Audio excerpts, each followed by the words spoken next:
अवैध माइनिंग, अवैध डंपिंग और अवैध परिवहन को लेकर आज बालाघाट विधायक अनुभव मुजारे ने धापेवाड़ा ग्राम में पहुंचकर एक बड़ी कार्रवाई की है अपने अधीनस्थ कार्यकर्ताओं के साथ। उन्होंने यहां पर 6 डंपर पकड़े हैं, जिसमें से 2 भरे हुए पाए गए जबकि 4 खाली पाए गए। अनुभव मुजारे ने इस पूरे मसले पर प्रशासन पर भी सवाल उठाया है, साथ में रेत घाट को स्वीकृत नहीं होने का एक बड़ा आरोप भी लगाया है। हालांकि आधिकारिक तौर पर हमने पता किया तो घाट स्वीकृत है, लेकिन यहाँ पर जो परिवहन किया जा रहा है इसकी अनुमति फ़िलहाल नहीं है। रॉयल्टी कहीं और की है और रेत घाट से जो गाड़ियाँ निकल रही है वो किसी और जगह के लिए निकल रही है। तो इस तरह से यहाँ पर इल्लीगल माइनिंग का ये पूरा मामला है, जिसे लेकर हम सीधा आपको विधायक अनुभव मुजारे से मिलाते हैं। आखिरकार वो इस पूरी कार्रवाई को लेकर क्या कुछ कहते हैं। तरीके से रेत का अवैध कारोबार चल रहा है और इसकी रोकथाम करने के लिए हम जैसे लोग आगे आए हैं और हम चाहते हैं कि हमारे बालाघाट ज़िले की जो खनिज संपदा है वो सुरक्षित रहे और सुरक्षित तब रहेगी जब हम सब जागरूक होंगे। और मैं आपके माध्यम से कहना चाहूँगी कि मैं एक महिला जनप्रतिनिधि हूँ, बालाघाट ज़िले में एकमात्र महिला विधायक हूँ और मेरे पास जब ये शिकायत आई और जब मैं यहाँ पर आई और उसके बाद मैंने तत्काल हमारे यहाँ के जो खनिज अधिकारी हैं उनसे संपर्क किया, दूरभाष पे मैंने बात की तो उन्होंने कहा कि हम भिजवा रहे हैं और हमारे अधिकारियों को हम भिजवा रहे हैं। पहले उन्होंने ये नहीं कहा कि मैं यहाँ पे नहीं हूँ और बाद में जब मैंने दोबारा फ़ोन किया तो उन्होंने कहा कि मैं अभी भोपाल में हूँ और मैं नहीं आ पा रहा हूँ, मैं अपने मातहत अधिकारियों को भेज रहा हूँ। और लगभग 1.5 घंटे बाद खनिज अधिकारी या खनिज इंस्पेक्टर यहाँ पर आए तो 1.5 घंटे का एक लंबा समय एक तरह से हमारा बर्बाद हुआ।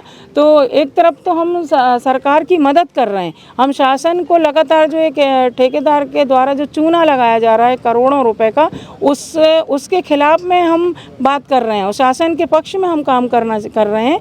लेकिन प्रशासन के अधिकारी अगर हमें सहयोग नहीं दे रहे तो इससे आप समझ सकते हैं कि प्रशासन की नाक के नीचे अगर अवैध रेत का इतना बड़ा कारोबार चल रहा है तो इसमें प्रशासन की कितनी बड़ी मिली भगत हो सकती है या साठ गांठ हो सकती है, ये एक सोचने वाला विषय है। और हमारी जहाँ तक बात है तो हमने हमेशा अन्याय के खिलाफ लड़ाई लड़ी है, गलत काम के खिलाफ हमने लड़ाई लड़ी है और हम इस लड़ाई को निरंतर जारी रखेंगे, ये मैं कहना चाहती हूँ। और अभी हमने देखा रेत घाट जब हम देखने गए तो वहाँ पर हमने एक चीज़ और देखी कि आधी नदी पे एक अस्थायी पुल बना लिया गया है, जबकि ऐसा कहीं पर भी नियम नहीं है कि नदी के ऊपर बिना किसी शासकीय अनुमति के, वैधानिक अनुमति के इस तरह से पुल, अस्थायी पुल बनाया जाए। तो वो पुल इसलिए बनाया गया है जिससे रेत का अवैध खनन किया जा सके।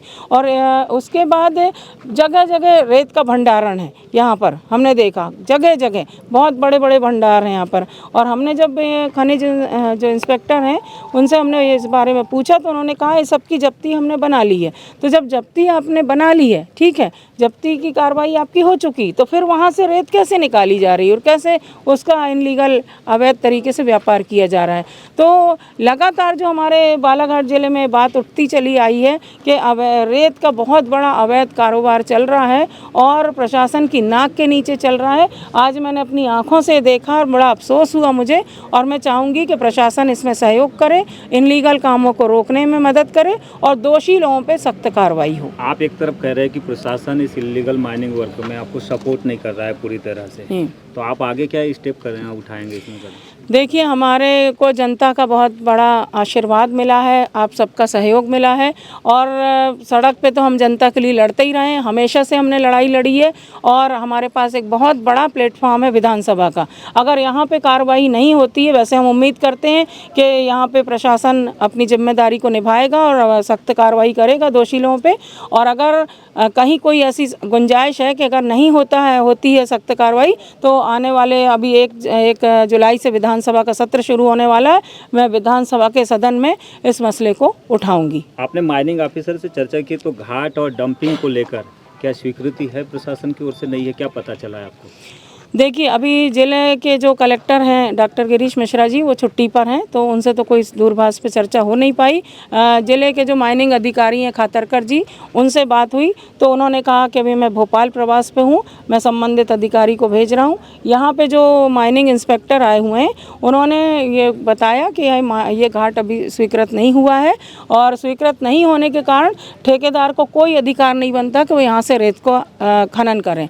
तो रेत का अगर खनन हो रहा है बिना स्वीकृति के तो ये सबसे बड़ा कानूनी अपराध है और सरेआम यहाँ पे बैठे हुए हैं ठेकेदार के लोग। और हमने उनसे पूछा भी, ज़्यादातर यूपी के लोग हैं, उत्तर प्रदेश से आए हुए हैं इनके जो लोग हैं, और हमने उनसे पूछा कि आपका पुलिस वेरिफिकेशन हुआ है क्या, तो वो कह तो रहे हैं कि हमारा पुलिस वेरिफिकेशन हुआ है, लेकिन कोई ऑथेंटिक जानकारी वो नहीं दे पा रहे हैं कि वास्तव में पुलिस वेरिफिकेशन हुआ है। तो ये भी एक गंभीर मामला है कि बालाघाट ज़िला वैसे भी संवेदनशील ज़िला है, नक्सल प्रभावित ज़िला है, और अगर हमारे ज़िले में बाहर के प्रदेश के लोग आके रेत के अवैध कारोबार में लिप्त हैं तो कहीं ना कहीं इसमें आपराधिक गतिविधियों में बढ़ने की संभावना है। इससे भी इनकार नहीं किया जा सकता। इसके लिए हमारे ज़िले की पुलिस प्रशासन को, पुलिस अधीक्षक को ध्यान देने की बहुत आवश्यकता है।